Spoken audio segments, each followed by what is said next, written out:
Doing deals every day, yeah, that's the way. Sign your name on the line and I'll sell your home in no time. What is going on, guys? Welcome back to my channel. Thank you so much for watching this video. This week I wanted to talk to you guys a little bit about my dropping out of college story. So let's get right into the story. Make sure to leave some comments below and make sure to smash that like button before the video even starts. It really helps me get up in the YouTube algorithm. I appreciate it. Let's get started. So my high school experience, which I never really talked about on this channel, was a little bit of a weird one. I was actually homeschooled for almost the entirety of my school education. I went to a high school, public school, for 1 year to try it out. Did not like waking up early, did not like having to take the bus in, did not like having to wait at the bus stop in the cold, and I ended up going back to homeschool. So I was homeschooled almost the entirety of my school education, never really went to public school, did a little bit of private school in my early years, elementary, when I lived in New York, but once I moved to New Jersey, I was all homeschool. And then after graduating came college, and I didn't really know what I wanted to do. I didn't have a clear vision of where I wanted to go with my career or what I was interested in, but I always had a knack for business. Business was something I was always involved with. From a very young age, I was starting lemonade stands, I was making homemade ice cream, I was doing lawn service businesses. Basically any way to make a couple dollars I was doing as a kid, and I really had that entrepreneurial spirit in me from a young age. So when I came to college, I knew I wanted to get involved in something maybe business oriented. So after high school, I took a little bit of a gap semester where I just worked a job. I was working as a dishwasher and prep cook at a nursing home to save up some money and figure out if I wanted to go to college and where I was going to go to college. And my parents pointed me in the direction of a small private Christian school. I grew up in a Christian family, and they found this small school right outside of Philadelphia, which had a business program. So you know what? I said, why not? I'll try it out. So after a couple months of working that prep food job at the nursing home, I then decided to enroll in college in a private university and start my business degree. And it was not exactly what I expected.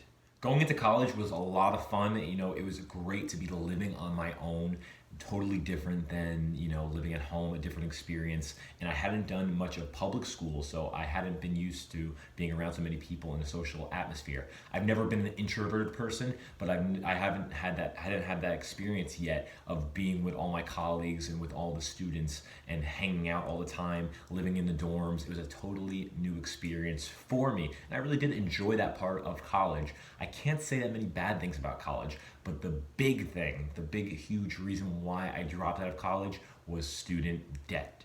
Because my parents made a certain amount of money and they were co-signing my loans, I really was not getting that much federal or student aid, and most of my student loans were not state or federal or grants. They were mostly private bank loans. So every semester I was taking out money from a private bank, and I was getting more and more anxious about having to pay off all the student debt getting out of school.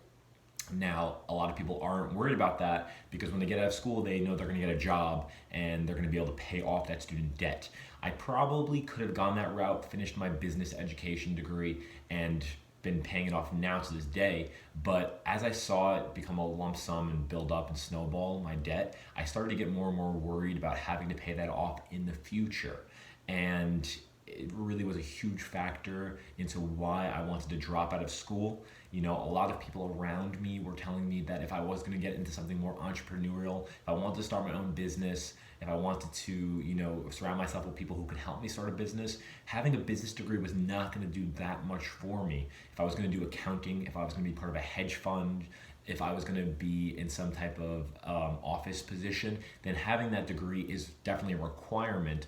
But I've never been the type of person to want to work for somebody else. I've never been the type of person who wants to just sit in a cubicle. I've always had the dream of running my own business, and maybe it's unrealistic, but I was going to give it a shot, and I was going to try it any way possible to make money by myself without having to work for somebody else and without having to worry about paying back hundreds of thousands of dollars in student debt. So with a little less than 2 years of college education under my belt, I dropped out of school with no plans, no strategy to what I was going to do or where I was going to work or how I was going to make any money. And I already had some student loan bills that were going to start kicking kicking in, which I'd have to start paying if I wasn't enrolled in school. So I was a little bit worried. I dropped out, moved back home, and I started a job within a week or less working at Salad Works. And if you don't know what Salad Works is, it's a small little Subway style, Chipotle style bar where you walk down and you create your own salad. So I basically was working in fast food.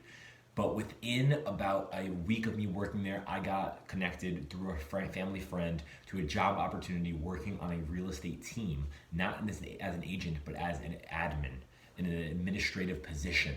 And immediately I took that job. Within 2 weeks of being dropped out of college, I quit the job at Salad Works and started working for a high-level real estate team. Working on this real estate team was one of the best things for my career. I really got to learn a lot about the business from the inside out, and that's really why I'm able to become an agent now. I have this experience. A lot of people who are young or just becoming licensed as realtors don't have the experience, and they want to join a team as an agent to really get that learning experience. But me working for a larger agent gave me access to seeing deals, how things run, making phone calls, cold calling, marketing, accounting, keeping your business in order, keeping things organized, being task oriented, and it really set me up for a successful career in real estate. So I worked there for a year. I was one of the first admins on the team, as this was an agent who was a mega agent. She was a huge agent. She was growing. She had some agents underneath her, but she needed to hire some admin people to help her organize her paperwork and do into the files and all that good stuff. So I was handling a lot of different things. I had my hand in a lot of different pots. I was doing marketing for her, which is why I know social media so well today. I was doing transaction coordination, making sure that all the deals are progressing forward. I was doing client services, client care, following up with the sellers, following up with our buyers, making sure that they're happy, making sure that they're being updated.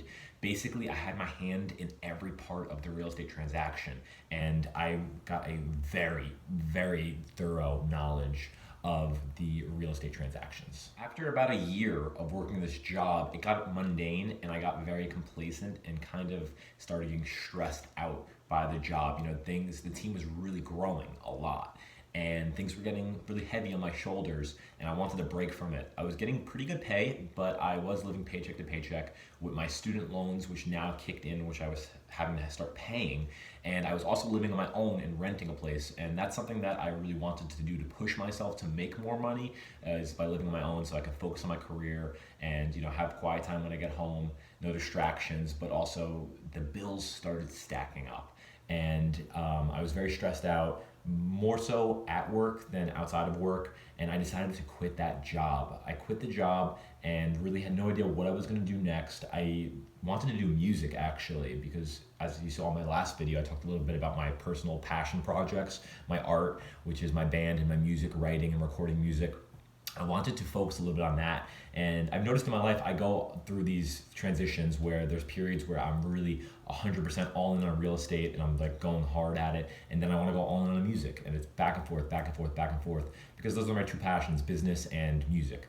But at this time, I decided to quit my job and move to Philadelphia, where I was going to figure out, once I got there, how to make ends meet and be able to be more creative and work on my music and be closer to my bandmates. When I left the job, I left on pretty good terms. I had created a very good relationship with the agent that I worked for. I was like her right-hand man, and I was handling a lot of her files. So it was bittersweet, and I felt bad leaving her with all the files up in the air. But for my own mental health, I just needed to get out of there and needed a break from all the madness. So moving to Philly, I ended up getting a part-time job working in retail and doing music. And I did this for a while. About 8 months, I worked a retail job part-time just to cover my bills, and I was living very tight. I did not have much money, but I was enjoying being able to have free time to work on music, work on my artistic passions. Even went on a little bit of a 2-week tour with the band, and we played a bunch of shows, and it was a really great time. But eventually, the agent who I worked for previously reached back out to me.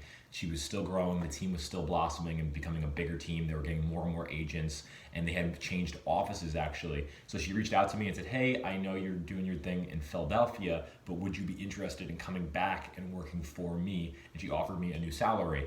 And at this time, after grinding for 6 months and doing music and living really low budget, I saw the money and I was like, I have to jump on that. So I ended up taking the job, and this is when it got crazy because I started commuting from Philadelphia, where I lived and where I was renting a place, all the way back to New Jersey. And I was doing this every day. It was a 2-hour commute, and I would have to wake up at 5 a.m. in the morning, get ready, get all suited up, go into the office, work an 8-hour, sometimes 10-hour day shift, depending on how much of a workload I had going on.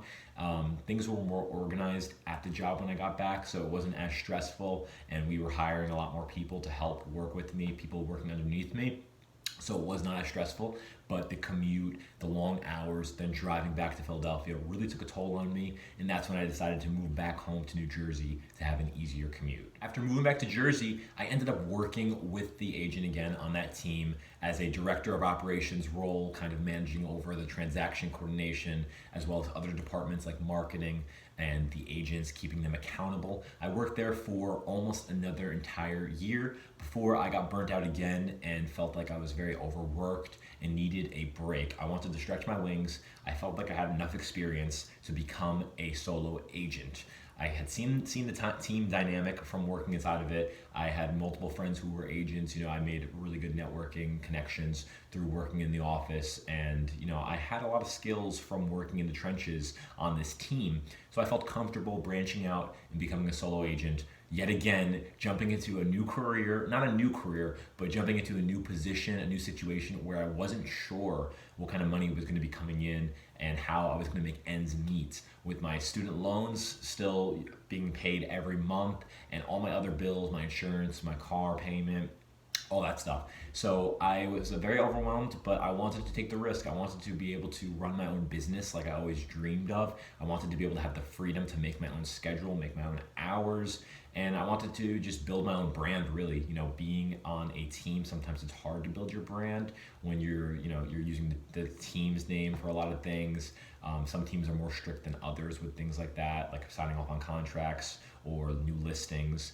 But I wanted to have freedom. I wanted to have control over my business. I wanted to be able to do things differently than my team leader wanted to do.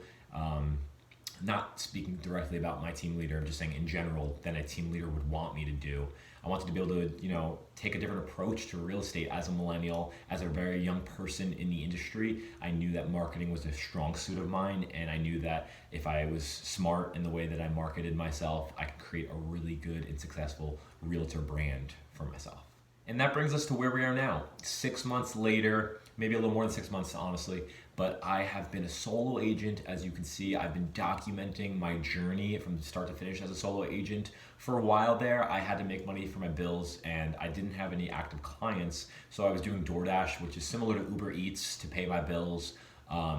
Making some quick money, part-time, driving around, delivering food, making my own hours still. So it was very flexible, where I was able to juggle real estate as well as do the delivery on the side to cover my bills.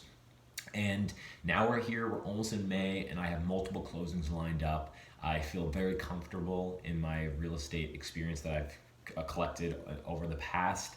And moving forward, I'm hoping to be able to work with more and more clients. Right now, it's a little bit slow with COVID-19 and coronavirus, but I do have some deals lined up, so I do have income coming in. I feel comfortable, and I'm looking forward to just sharing my life with you guys, sharing my experience with you guys. This is a video that I've been wanting to do for a while, telling you the entire history of my career and where I started and how I ended up here. And I want to just keep growing in real estate, growing in my social media presence, and learning every day.